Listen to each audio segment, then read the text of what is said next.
બનાસકાંઠા જિલ્લાનું ખાણ ખનીજ વિભાગ માત્ર ખેડૂતોના ટ્રેક્ટર અને જેસીબી સામે કાર્યવાહી કરી પોતાની કામગીરી બતાવે છે,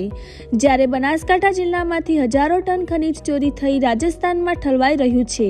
ત્યારે આવા લોકો સામે ખાણ ખનીજ વિભાગ કાર્યવાહી કરવાના બદલે આંખ આડા કાન કરે છે। બનાસકાંઠા જિલ્લામાંથી હજારો ટન ખનીજ ચોરી થઈ પ્રતિદિન રાજસ્થાન લઈ જવામાં આવે છે, ત્યારે આવા ઈસમો સામે કાર્યવાહી કરવાના બદલે ખાણ ખનીજ વિભાગના કેટલાક અધિકારી અને કર્મચારીઓ કાર્યવાહી કરવાના બદલે આંખ આડા કાન કરે છે। ધાનેરામાં તો ક્યારેય ખાણ ખનીજ વિભાગના અધિકારી ફરક્યા હોય તેવું જાણવા મળ્યું નથી, ત્યારે ધાનેરાના એક જાગૃત નાગરિકે જણાવ્યું હતું કે ખાણ ખનીજ વિભાગના અધિકારીઓ પ્રાઇવેટ ગાડીમાં મોડી રાત્રે આવે છે અને જે હોટલ પર સીસીટીવી કેમેરા ન લાગેલા હોય તેવી હોટલ પર બેસી બંધ બારણે કેટલાક લોકો જોડે મીટિંગ કરી પરત ફરે છે અને પોતાની કામગીરી માત્ર ખેડૂતોના જેસીબી અને ટ્રેક્ટર પર કરી બડાશ મારે છે। હજારો ટન રેતી રાજસ્થાનમાં ઠલવાઈ રહી છે, ત્યારે આજે ધાનેરાના કેટલાક જાગૃત નાગરિકો રસ્તા પર ઉતરી આવ્યા હતા અને જે ઓવરલોડ રેતી ભરેલા ડમ્પર રાજસ્થાન તરફ જઈ રહ્યા હતા તેવા ડમ્પરોને રોકાવી તેમનું વજન કરવામાં આવ્યું હતું અને તેમાં મોટાભાગના ડમ્પરો ઓવરલોડ તેમજ રોયલ્ટી વગરના જાણવા મળ્યા હતા। સમગ્ર બાબતને લઈ એક જાગૃત નાગરિક દ્વારા ખાણ ખનીજ વિભાગને જાણ કરવામાં આવી હતી, પરંતુ કલાકો સુધી કોઈ જ કાર્યવાહી ન થતાં ડમ્પર ચાલકો રાજસ્થાનમાં જવા માટે રવાના થયા હતા, ત્યારે જાગૃત નાગરિક દ્વારા ઓવરલોડ રેતી ખાલી કરવામાં આવી હતી। મોટાભાગના ડમ્પરો નંબર પ્લેટ વગર તેમજ બેફામ રીતે ચાલે અકસ્માત સર્જી રહ્યા છે અને નિર્દોષ લોકોને મોતને ઘાટ ઉતારી રહ્યા છે, ત્યારે આવા ડમ્પર ચાલકો સામે લાગતા વળગતા ઉચ્ચ અધિકારીઓ કાયદેસરની કાર્યવાહી કરે તેવી લોકમાંગ ઉઠી રહી છે। તો બીજી તરફ તો એવું પણ જાણવા મળ્યું છે કે ધાનેરામાં એક ઈસમ રાજસ્થાન જતી દરેક ગાડીના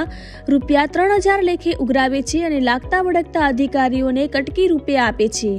જો ખરેખર આ બાબત સત્ય હોય તો શરમજનક કહેવાય, ત્યારે સમગ્ર બાબતને લઈ ઉચ્ચ અધિકારીઓની ટીમ તપાસ હાથ ધરે તો ધાનેરામાંથી બહુ મોટું ખનીજ કૌભાંડ સામે આવે તેવા એંધાણ વર્તાઈ રહ્યા છે। ખનીજ ચોરી કરનાર ઈસમો દ્વારા સોશિયલ મીડિયામાં એક ગ્રુપ પણ બનાવવામાં આવ્યું છે અને આ ગ્રુપમાં પડે માહિતી અપડેટ કરવામાં આવે છે, ત્યારે કેવું છે ગ્રુપ અને શું માહિતી અપડેટ કરવામાં આવે છે તમે પણ સાંભળો।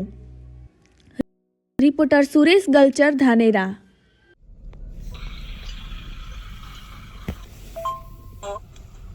ભરવાથી શું ફાયદો છે એમ ચેકિંગ વાળી તપાસ જીજે હવે વરી પાછું કામ કર રનિંગ કર્યો ધંધાનો વરી હોળિયા થશે। ગાડી માય ટેક વાળી બા ટેક વાળી કટે વાત અહીંયા ડ્રાઈવર ને કેમ મારી વાત અહીંયા ગાડી ભાઈ માય ટેકે તો અલગ વાત પણ ડ્રાઈવર ને કેમ માર્યો એ વાત સાંભળી કે ડ્રાઈવર ને માર્યો હે ખબર પડશે ભાઈ કરો આગની વાત ખાલી કરાવવાની જવા દો, ખાલી કરીને જવા દો, આ કયો સિસ્ટમ હે યાર।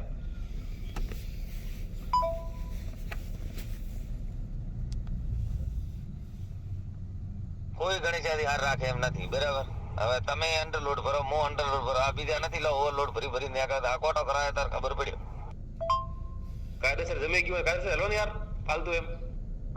ડ્રાઈવર હોય કે સેટ હોય કે ભલે કોરી વાળા હોય દર વખતે યાર જો ફોડાકૂટ કરવાની હોય કે અંદર લોડ પેલાની ગાડી ફલોનાની એક મહિનાથી તો ફોડાકૂટ હેડે કે અંદર લોડ તો અંદર લોડ એક ઉકો બકેટ નોખો જો કોઈ વધારે હાલે પૈસા એને બાબડોને નહીં હેડતો એ નહીં હેડ્યો જાય જે હેડતી હોય હેડવા દો એટલે એ શું ફોડાકૂટ કરવાની હોય ખોટા કરવા કોણ ખોટી થાય કાયમી એ તો ધણીને ડાવ હોય ને કે ભાઈ અત્યારે કોઈ ખોટી ન થાય। 3-4 ગાડીઓ ઉભી કે ધોનેરા ઓવરલોડ વાળી